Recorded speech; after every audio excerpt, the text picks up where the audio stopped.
মালদা জেলায় পুকুরিয়া বলে একটা থানা আছে।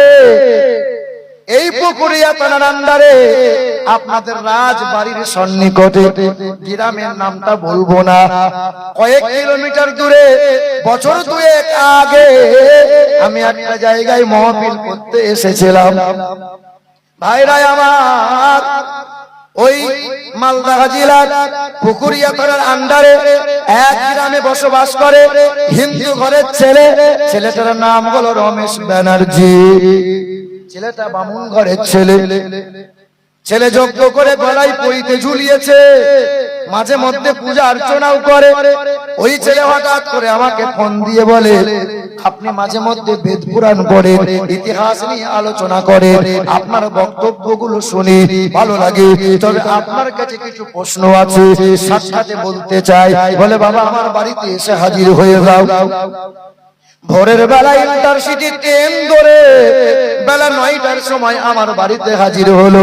কয়েকটা প্রশ্ন নিয়ে গিয়েছিল। ওই প্রশ্ন একে একে করে একটা একটা করে জবাব পেয়ে যায়। ছেলেটা আমার ঘরে খাবার খেলো। ছেলেটাকে বলি, বাবা বাড়ি যা, আমার তো রাতের বেলায় কলকাতায় মাহফিল আছে। ওই ছেলে বলে, হুজুর বাড়ি আমি খালি হাতে যাব না, তবে কি নিয়ে যাবি? তবে একটা কাজ কর, পৃথিবীর সবচেয়ে বড় সম্পদ সেটা হলো কালেমা লা ইলাহা ইল্লাল্লাহু মুহাম্মাদুর রাসূলুল্লাহ। কালেমা পড়ে নে। বলে, হুজুর যদি কলেমা পড়ি প্রতিবেশীর লোক আমাকে রাখবে না, বাপ মা আমাকে ঘরে ঠাঁই দেবে না, আগে কালেমা পড়, পরে কি হবে দেখা যাবে। ওই নওজোয়ান যুবক 26 বছর বয়স, ছেলেটার নাম হলো রমেশ। এখনো আমার কাছে ভোটার কার্ড আধার কার্ড আছে, এখনো ভিডিও তার নামে এবিডিবির কাগজ দেয় নাই। কোর্টে গিয়ে আধার কার্ড হয়েছে, কিন্তু রেশন কার্ড এখনো বদলাতে পারে নাই। মুসলমান ভাইরা আমার, ও নওজোয়ান যুবকেরা, রমেশ বলে ওই ছেলেটা করলো কি, আমার কাছে বসে আগে কালেমা পড়ে নিল, পরে গোসল করে নিল। তাকে আগে বললাম, বাবা গোসল করা শেখ, পবিত্রতা হওয়া লাগবে। ঘরে ছিল কাঞ্জুল ইমান বাংলার অনুবাদ, ওই কিতাব তার হাতে তুলে দিয়ে বললাম, এই কিতাবটা বাড়ি নিয়ে যাও, মাঝে মধ্যে কিতাবটা পড়িও। ছেলে ওই কোরআন বাড়ি নিয়ে এলো। রাতের বেলায় যখন গুনগুন করে কোরআন পড়ে, মা শুনতে পেয়ে ছেলেকে বলে, খোকা কি পড়িস? মহাভারত পড়িস, রামায়ণ পড়িস? বলে, না মা, এটা হলো আল্লাহর মহাকালাম, যার নাম হলো কোরআন।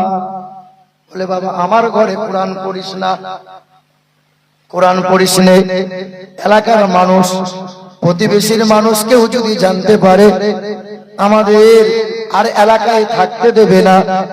বাবা জানতে পেরে ছেলেকে বলল, খোকা কোরআন পড়া বন্ধ কর, এই কোরআনকে ত্যাগ করে দে। ছেলে বলল, বাবা কোরআন যে মধুর কালাম, এই কোরআন বুকে আঁকড়ে নিয়েছি, কোরআন আমি ছাড়তে পারবো না। যাকে কোনোদিন চোখে দেখি নাই, কখনো স্পর্শ করে ছুঁয়ে দেখি নাই, নবী মুহাম্মদুর রাসূলুল্লাহ, তাকে বড় মহব্বত করে নিয়েছি, হৃদয় থেকে ফেলতে পারবো না। বাবা তুমি আমাকে কোরআন বাদ দিতে বলো না। বলে, হয় কোরআন পড়, হয় কোরআন নে, না হলে বাপ মা ছাড়, যেটা হোক একটা নে। হয় কোরআন নিবি, না হলে বাপ মাকে ত্যাগ করে দিবি। আর যদি বাপ মায়ের ঘরে থাকতে চাস, তাহলে কোরআনকে এখনই আগুনে পুড়িয়ে দে। ছেলের হাত থেকে কোরআন ছিনিয়ে নেওয়া হলো। কোরআন ফেলবে, বাপ কোরআন ছিনিয়ে নিয়েছে, কোরআন ফেলে দেবে, সঙ্গে সঙ্গে ছুটে গিয়ে বাবার হাত ধরে কোরআন ছিনিয়ে নিয়ে বলেছিল, বাবা জান থাকতে আল্লাহর কালামকে মাটিতে ফেলতে দেব না, যতদিন জান আছে ততদিন কোরআন ইনশাআল্লাহ থাকবে। ওই ঘরে 7 দিন এই ঝামেলা হওয়ার পরে 7 দিন কোরআন পড়ে। এ মুসলমান ভাইরা আমার, তার কালেমা পড়ে বাড়ি চলে এসেছে। ঘটনা ঘটছে রাজবাড়ি এলাকায় জালসা ছিল। রাজবাড়ি থেকে রাস্তার ডান দিক থেকে কয়েক কিলোমিটার দূরে ওই গ্রামে মাহফিল গিয়েছিলাম। রাত্রি 11টার সময় স্টেজে উঠেছিলাম। রাত 1টার সময় মাহফিল শেষ হয়েছিল। আখিরি মোনাজাত করলাম। মুরব্বি মানুষেরা সবাই একে একে সালাম মুসাফা করে, দোয়া দেয়, দোয়া নেয়। কত নওজোয়ান যুবকেরা উম্মাদ হয়েছিল, বারবার সবাই যেন সব সালাম মুসাফা করছিল। কিন্তু একটা নওজোয়ান যুবককে আমি বারবার দেখছিলাম ডান দিকে প্যান্ডেলের এক কোণে দাঁড়িয়ে দাঁড়িয়ে কান্না করছিল। মনে মনে হয় যুবকটা কান্না করে হয়তো হাল ফিলে বাপ মা মারা গেছে। কান্না করবে কেন? হয়তো কোনো সমস্যার মধ্যে পড়েছে। চেনা যায় কিন্তু চিনতে পারি না। এই যে কত নওজোয়ান আছে, সবাই সালাম মুসাফা করে, হুজুর আমাকে চিনতে পারছেন? কবে 2 বছর আগে দেখেছি, চিনেও হয়তো চিনতে পারা যায় না। কিন্তু ছেলেটার গালে কুচকুচে দাড়ি, মাথায় সাদা টুপি আছে, লম্বা পাঞ্জাবি আছে, আর একটা ছেঁড়া ফাটা লুঙ্গি পরে দাঁড়িয়ে আছে। ছেলেটার দিকে বারবার নজর যায়। সবাই একে একে বিদায় নিয়ে বাড়ি বাড়ি চলে যায়। স্টেজ থেকে যখন নামলাম মনে হয় চলে যাব, কিন্তু যুবকটা কাঁদে কেন? কয়েক কদম আগিয়ে গেলাম। তুমি কান্না কেন করো? ছুটে এসে সালাম দিয়ে হাতে চুমা দিয়ে বুকে আঁকড়ে ধরে, হুজুর আপনি ভালো আছেন? আমি বললাম আমি তো ভালো আছি। যুবক তুমি কান্না করো কেন? তোমার কি বাপ মা মারা গেছে? না হুজুর, বাপ মা মারা যায় নাই। কিসের জন্য কান্না করো? তোমার কি কোনো সমস্যা হয়েছে? ছেলেটা চোখের পানি ফেলে আর বলে, হুজুর আপনি কি আমাকে চিনতে পারেন না? আজ 1.5 বছর হয়ে গেল আমি আপনার বাড়িতে গিয়েছিলাম। আমি কালেমা পড়ে কোরআনটা বুকে নিয়ে বাড়ি এলাম। আমার বাড়িতে কোরআন পড়ছিলাম, কয়েকদিন কোরআন পড়েছি। এই কোরআনের মধুর বাণী যখন আমার বন্ধুগুলোকে শোনাইতেছিলাম, সবাই আমার বাবাকে জানিয়ে দিয়েছিল। আমার বাবাকে যখন জানিয়ে দিলাম, আমার বাবা তখন বলল ঘর থেকে বেরিয়ে যা, কোরআন আমার ঘরে চলবে না। ওই সময় ভাই বোন বাবা মা সবাইকে ত্যাগ করে জমি জায়গা সম্পত্তি ত্যাগ করে দিলাম। বাবা আমাকে তেজ্য পুত্র করে দিল। কোরআন বুকে নিয়ে গ্রাম ছেড়ে পালিয়ে এলাম। বোন আর আমাকে দাদা বলে ডাক দেয় না, ছোট ভাই আমাকে আর দাদা বলে ডাক দেয় না। মায়ের সামনে দিয়ে যা আর আমাকে মা বেটা বলে ডাক দেয় না। হুজুর এখন আমার দিন কাল বড় কষ্টের। পরের দোকানে কাজ করি, কখনো স্টেশনে রাত কাটাই। হুজুর আমার জন্য একটু দোয়া করে দেন, যেন আল্লাহ পাক আমাকে একটু দুনিয়াতে দুনিয়ার টাকার জন্য ব্যবস্থা করে দেয়। তবে মনে বড় তামান্না, চোখের পানি পড়ে। দুনিয়া সামান্য সুখ শান্তির জন্য গোনা, যাকে কোনোদিন চোখে দেখি নাই, যাকে হাত দিয়ে কখনো স্পর্শ করি নাই, ওই নবী মুহাম্মদ রাসূলুল্লাহ যদি জীবনে একবার স্বপ্ন যোগে নবীকে দেখতাম, আমার নসিবটা খুশ নসিব হয়ে যেত। এ নওজোয়ান যুবকেরা, তোমাদের বয়স তো 20 বছর 22 বছর হলো, তোমাদের বয়স তো 26 বছর 30 বছর হলো। আজ যুবতী মহিলার সৌন্দর্যতা দেখে কত মানুষ তাকিয়ে তাকিয়ে দেখে। আজ তোমার সৌন্দর্যতা রয়েছে নওজোয়ান, তাই তো কত মহিলা তোমাকে তাকিয়ে তাকিয়ে দেখে। আজ নওজোয়ান আছো, যৌবন আছে, কাল তোমার থাকবে না। 40 বছর যখন পার হয়ে যাবে, 50 বছরে যখন পা দিয়ে দেবে, সবাই তোমাকে বুড়া বলবে, কেউ তোমার রূপ আর তাকিয়ে দেখবে না। আল্লাহর নবী বলেন, এ নওজোয়ান যুবকেরা, সবচেয়ে বেশি মহব্বত করেছে নওজোয়ান যুবক যারা, আর যৌবন অবস্থায় নবীকে মহব্বত করবে যারা, নবীর আসলে পিয়ারা হবে তারা। এ মুসলমান ভাইরা আমার, ও নওজোয়ান যুবকেরা, তাহলে হিন্দু ঘরের ছেলে কোরআন পড়লো, হিন্দু ঘরের ছেলে নবীকে মহব্বত করলো, আল্লাহওয়ালা হলো।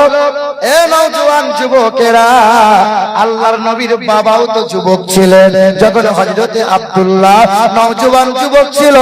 মক্কার একজন রূপবতী মহিলা, তার নাম হলো মারিয়াম। ওই মারিয়াম বলে মহিলাটা পথের মাঝে আব্দুল্লাহকে দাঁড় করাইলো। ওরে আব্দুল্লাহ, আমার মনে বড় তামান্না। কি বলতে চাইছো মারিয়াম? মারিয়াম বলে, আব্দুল্লাহ, আমার মনে বড় স্বপ্ন এঁকেছি, তুমি যদি আমাকে বিবাহ করে নাও, আমি যদি তোমার বিবি হয়ে যাই, আমার নসিবটা খুশনসিব হয়ে যাবে। আব্দুল্লাহ বললেন, ওরে মারিয়াম, আমি তোমার কথার জবাব দিতে পারবো না, কারণ আব্বা মা হায়াতে আছে। আমার ঘরের নওজোয়ানরা যদি এই সুযোগ পায়, রূপবতী কোন মহিলা যদি আই লাভ ইউ বলে দেয়, কোন রূপবতী নারী যদি তোমাকে আই লাভ ইউ বলে দেয়, বলে বাপ মা দিল তো ভালো, না হলে জরিনার হাত ধরে নিয়ে পালাইবো। বলো বলো মুসলমান ভাইরা আমার, হযরতে আব্দুল্লাহ বাড়ি এলেন, আব্বাকে শুনাইলেন। হযরতে আব্দুল মুত্তালিব বললেন, আব্দুল্লাহ, মক্কার জমিনে তোমার বিবাহ দেব না। ওরে আব্দুল্লাহ, আমার এক ব্যবসায়ী সফর সঙ্গী আছে, ইয়াসরিবে তার বাড়ি, তার নাম হলো আব্দুল ওয়াহাব জুহরি। আব্দুল্লাহ রাদিয়াল্লাহু তাআলা আনহুর হাতটা ধরে নিলেন, মক্কা থেকে চলে গেলেন, ইয়াসরিবে গেলেন। আব্দুল ওয়াহাব জুহরির কন্যাকে দেখলেন, মায়া মিনাকে দেখে হযরতে আব্দুল্লাহ মুগ্ধ হয়ে গেল, বিবাহের আসনে বসে গেল। 3 দিন শ্বশুর বাড়ি রইল। কয়দিন? শ্বশুর বাড়ি থাকতে হবে কয়দিন? 3 দিনের বেশি কি বেড়ানো যায়? মুফতি সাহেবরা ফতোয়া দেবে, 3 দিনের বেশি যদি কেউ বেড়ায়, খাবারটা তো সাদকা হয়ে যায়। এ মুসলমান, তাহলে বেড়াতে হবে কতদিন? কথা বলে না। মুরব্বীরাও তো বিয়ে করেছে, শ্বশুর বাড়ি কতদিন গেছে? আমি আমার দাদুকে জিজ্ঞাসা করেছিলাম, দাদু, তোমার যখন নতুন নতুন বিয়ে হয়েছিল মোটামুটি কতদিন বেরিয়েছিল? বলে 32 দিন বেরিয়েছিলাম। কতদিন? বলে শ্বশুর বাড়ি যেতেও বলে না, বাড়ি যাবো না, একটা হাঁড়ি খালি করে এসেছি। সাংঘাতিক কাজ করেছে তুমি তো, আল্লাহর ওলি। চা শ্বশুর বলো, মামা শ্বশুর বলো, সালাসা মন্দির বাড়িতে বলো, 3 দিনের বেশি বেড়ানো যায়? বেড়াবো 3 দিনের বেশি? এ মুসলমান ভাইরা আমার, হযরতে আব্দুল্লাহ শ্বশুর বাড়ি থেকে বিদায় নিয়ে মক্কার জমিনে রওনা দিলেন। কিছুদিন পর মা মারিয়াম, ওই মারিয়ামের সঙ্গে সাক্ষাৎ হলো। মারিয়াম বলে মহিলা তখন বলতেছিল, ওরে আব্দুল্লাহ, আর তোমাকে ডিস্টার্ব করব না, আর তোমাকে বিবাহের কথা বলবো না, আর তোমার বিবি হব, এই আশা আমি মারিয়াম করব না। হে মারিয়াম, হলোটা কি? বলে আব্দুল্লাহ, তোমার বংশ অনেক বড়, আমি মারিয়াম তোমাকে এই জন্য বিবাহ করতে চাই নাই। জানো আব্দুল্লাহ, তোমার চেহারা বড় নুরানি, তাই তোমাকে বিবাহ করতে চাই নাই। আমার মক্কার জমিনে বড় পণ্ডিত হলো আমার ভাই, তার নাম হলো ওয়ারকা ইবনে নওফাল। আমার ভাই তাওরাত কিতাব পড়তে পারে, আমার ভাই ইনজিল কিতাব পড়তে পারে, জাবুর কিতাব পড়তে পারে। আমার ভাইয়ের মুখে থেকে আমি শুনলাম, পৃথিবীর জমিনে সকল পক্ষস মাধব মাসি মাধবা, পৃথিবীর জমিনে মহানবীর আবির্ভাব হবে, আর মহানবীর বাবা হবেন তিনি, তার নাম হবে আব্দুল্লাহ, তার কপালে থাকবে নূরে মুহাম্মাদি। কলকি পুরাণে লেখা আছে, 3 নম্বর অধ্যায় 25 নম্বর শ্লোক, দ্বাদশং সকল পক্ষস মাধবে মাসি মাধবম জাতং দত্তা সাতু পুতরা পিতরা উষ্ট্র মনুষ্য সম্ভালে বিষ্ণু যশাস গিরিগে প্রাদুর্ভবম মহাব সুমতং বিষ্ণু যশাস গর্ভমদত্ত বৈষ্ণব। পৃথিবীর জমিনে মহানবীর আবির্ভাব হবে। বাবার নাম হবে আব্দুল্লাহ, মায়ের নাম হবে আমিনা। আসবেন তিনি মাধব মাসে, আসবেন তিনি 12 তারিখ, তারিখে, আসবেন তিনি রবিউল আউয়াল মাসে, আসবেন তিনি শাম্বালা শহরে। তিনি হবেন বিশ্বের মহান নেতা জনাবে মুহাম্মদুর রাসূলুল্লাহ। এ মুসলমান ভাইরা আমার, ধৈর্য ধরেন। এই তো করণদিঘি থানার ঘটনা শুনাইবো আপনাকে। এ নওজোয়ান যুবকেরা, নবীজির আব্বা হযরতে আব্দুল্লাহ যখন তার বিবাহ হয়েছিল, সোমবারের দিন ছিল। নবীজির আব্বা হযরতে আব্দুল্লাহ যখন তার ব্যবসায়িক ইন্তেকাল হয়ে গেল, দিনটা ছিল সোমবারের দিনে। নবী আমার পৃথিবীতে ভূমিষ্ঠ হলো সোমবারের দিনে। নবী আমার মক্কা থেকে মদিনায় গেল সোমবারের দিন ছিল। নবীর কোলে মা খাদিজা জনমের মতো ঘুমিয়ে গেল সোমবারের দিন ছিল। নবী আমার মক্কা বিজয় করেছিল সোমবারের দিন ছিল। নবী আমার পৃথিবী থেকে পর্দা নিয়ে নিলেন, বিদায় নিয়ে নিলেন সোমবারের দিন ছিল। তাই তো নবী আমার সোমবারে রোজা পালন করেন। ইয়া রাসূলুল্লাহ, সোমবারের দিনে কেন রোজা পালন করেন? নবী আমার বলেন, সোমবারের দিনে আমি নবী ভূমিষ্ঠ হয়েছি, সোমবারের দিনে আমি নবীর প্রতি কোরআন নাজিল হয়েছে। এ মুসলমান, নবীকে মোহাব্বত করে তারা প্রতি সোমবারে রোজা পালন করবে যারা। একদিন নয়, প্রতি সোমবারে। এ নওজোয়ান যুবকেরা, নবী যখন পৃথিবীতে ভূমিষ্ঠ হলো, নবী খাতনা করা অবস্থায় পৃথিবীতে এলো। ঠিক না ভুল বলেন? কত হিন্দু ভাইরা বলে কাটুয়া, কি বলে? মুসলমানদেরকে দেখে বলে কাটুয়া, বলে কি বলে না? এই তো করণদিঘি, করণদিঘি, করণদিঘি জায়গাটার নাম রাঘবপুর বলে একটা জায়গা আছে।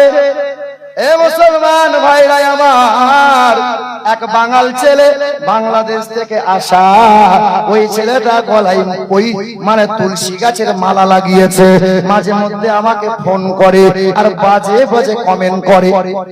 হঠাৎ একদিন তার পেশাব বন্ধ হয়ে গেছে, পেশাব হয় না, দিয়ে আমাকে বলছে হুজুর ফোনে ফোনে একটু ফুঁক দিয়ে দেন। মানে পেশাব হয় না, বন্ধ হয়ে গেছে, ফোনে ফোনে ফুঁক দিতে হবে। আর কোন কায়দা নাই, ডাক্তারখানা যা দি মুসলমান হ। ওই ছেলে বলে হুজুর ফুঁকে কি কাজ হবে না? কাজ হলেও আর কিছু করার নাই। মুসলমান বিরোধী কথাবার্তা, মুসলমানদেরকে কটাক্ষ করে, বাজে বাজে মন্তব্য করে ফেসবুকে পোস্ট করে। ওই ছেলের পেশাবখানা বন্ধ হয়ে গেছে, ডাক্তারখানা গেল। ডাক্তার বলে তোমার গনোরিয়া হয়ে গেছে, তোমার অপারেশন করা লাগবে। আয়রন জমে জমে, আয়রন জমে জমে তোমার নালীটা বন্ধ হয়ে গেছে। মুসলমানদের মতো খাতনা করা লাগবে। উপায় নাই, আর তাবিজে কাজ হয় না, আর ঠাকুর বাড়ি গিয়ে ঝাড়ফুঁকেও কাজ হয় না। সার্জন কি করলো? অপারেশন করে দিল। 7 দিন পরে ফোন করে বলছে হুজুর কাজ হয়ে গেছে। কি কাজ? মানে মুসলমানি হয়ে গেছে। আরে ভাই ভাই আমার, আল্লাহ ছাড় দেয় কিন্তু ছেড়ে দেয় না। এই রকম করে পাকড়াও করে আমার আল্লাহ। এ মুসলমান বাবাজিরা, ভাই ভাই আমার, ও নওজোয়ান যুবকেরা, আমেরিকা দেশের বৈজ্ঞানিকরা 4 বছর রিসার্চ করলো। খ্রিস্টান পাদ্রীদেরকে বলে দিল, এ খ্রিস্টান ধর্মের পাদ্রীরা শিশুকালে বাচ্চাদের খাতনা করে দাও। বলে কেন করব? বলে মুসলমানরা খাতনা করে আর বিশ্বাস করে পানি নেয়। এই 2 কারণে কোন মুসলমানদের 4 রোগ লজ্জাস্থানে হয় না। কয় রোগ হয় না? 4 রোগ কখনো হয় না। মুসলমানদের লজ্জাস্থানে ক্যান্সার হয় না, মুসলমানদের লজ্জাস্থানে এইডস হয় না, মুসলমানদের গনোরিয়া হয় না, মুসলমানদের কখনো সিফিলিস নামক রোগ হয় না। আজও খ্রিস্টান ধর্মের শিশুকালে বাচ্চাদের খাতনা করে দেয়া হয়। বেদে লেখা আছে নির্বলিঙ্গচ্ছিদ নম কোটিশনি নম। পৃথিবীর জমিনে আসবেন তিনি জগৎ গুরু হয়ে, আসবেন তিনি বিশ্বের মহান নেতা। খাতনা করা অবস্থায় আসবেন আর মুক্তির কথা তিনি মানব জাতিকে শোনাইবে। জোরে হবে না? আরে একটু মহব্বতের সঙ্গে বলেন নারে তাকবীর, নারে তাকবীর, নারে রিসালাত, নারে হায়দারি হায়দারি মাসলাকে আলা হযরত। অসুবিধা হচ্ছে আপনাদের? আমার খুব কষ্ট হচ্ছে, খুব ইশার দিতে হচ্ছে আমার। হ্যাঁ, এ মুসলমান ভাইরা আমার, এ নওজোয়ান যুবকেরা, নবীজি পৃথিবীর জমিনে ভূমিষ্ঠ হলেন। মা আমেনা ফুপিয়ে ফুপিয়ে কান্না করেছিলেন। মা আমেনা কান্না করে চোখের পানি ফেললেন। শ্বশুর শাশুড়ি মা জিজ্ঞাসা করেছিল, আমেনা চোখের পানি কেন ফেলিস রে মা? তোর তো সুখের দিন, নুরানি সন্তান, এই রকম সন্তান আর কেউ পাবে না। মা আমেনার আফসোস একটাই, এত সুন্দর সন্তান আমি আমেনা পেলাম, আজ আমার স্বামী আব্দুল্লাহ যদি থাকতো, না জানি কত আনন্দ খুশি হতো, ছুটে এসে বাচ্চাকে বুকে আঁকড়ে ধরে নিত। আমার আব্দুল্লাহ নাই, তাই তো মক্কার জমিন থেকে একটা খেলনাও পেলাম না। আমার আল্লাহ যেন শোনাইতেছিল, ওরে আমেনা, আব্দুল্লাহ যদি হায়াতে থাকতো কয় টাকার খেলনা কিনে নিয়ে আসতো। না রে আমিনা না, আমার বন্ধুর জন্য আকাশের চাঁদকে আমি আল্লাহ খেলনা বানিয়ে দিলাম। আকাশের চাঁদ, হ্যাঁ, নবীজির চাচা হযরতে আব্বাস রাদিয়াল্লাহু তাআলা আনহু বলেন, ইয়া রাসূলুল্লাহ, আপনি 12 তারিখে ভূমিষ্ঠ হয়েছিলেন, 14 তারিখে রাত্রিতে আমি আপনাকে দেখতে গিয়েছিলাম। পূর্ণিমার রাত ছিল গো নবী, আপনি দোলনায় শুয়েছিলেন, তবে আকাশের দিকে আঙ্গুলটা ইশারা করছিলেন। যেদিকে আঙ্গুলে ইশারা করেন আকাশের চাঁদটা ওই দিকে ঢলে ঢলে যায়। বাম দিকে করেন আকাশের চাঁদ বাম দিকে যায়। তখন আল্লাহর নবী বলছিলেন, চাচা আপনি কি জানেন না, কানাল কামার ইউনাজিনি ওয়া ইউহাকিনি ওয়া ইয়ামনাউনি মিনাল বুকা। চাচা আপনি কি জানেন না, শিশুকালে আব্বার হাত ধরে কখনো হাঁটার সুযোগ পাই নাই, কখনো আব্বা এসে আমাকে কোলে নিয়ে সান্ত্বনা দেয় নাই। ওগো চাচা,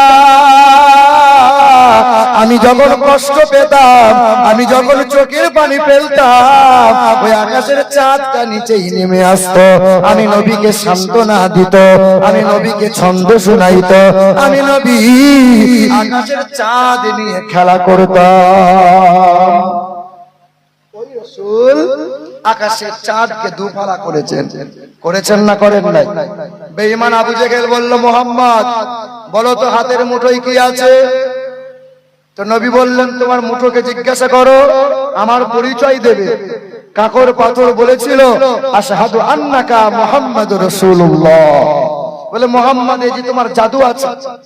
না না না না, কালেমা পড়ে মুসলমান হব মুহাম্মদ সাল্লাল্লাহু আলাইহি ওয়াসাল্লাম, তুমি যদি আকাশের চাঁদকে দু টুকরো করে দেখাও। তা নবী আমার আকাশের চাঁদকে দু টুকরো করেছিলেন। তাই তো নীল আর্মস্ট্রং বিখ্যাত বৈজ্ঞানিক বলেছিল, আমি প্রথম চাঁদে গেলাম,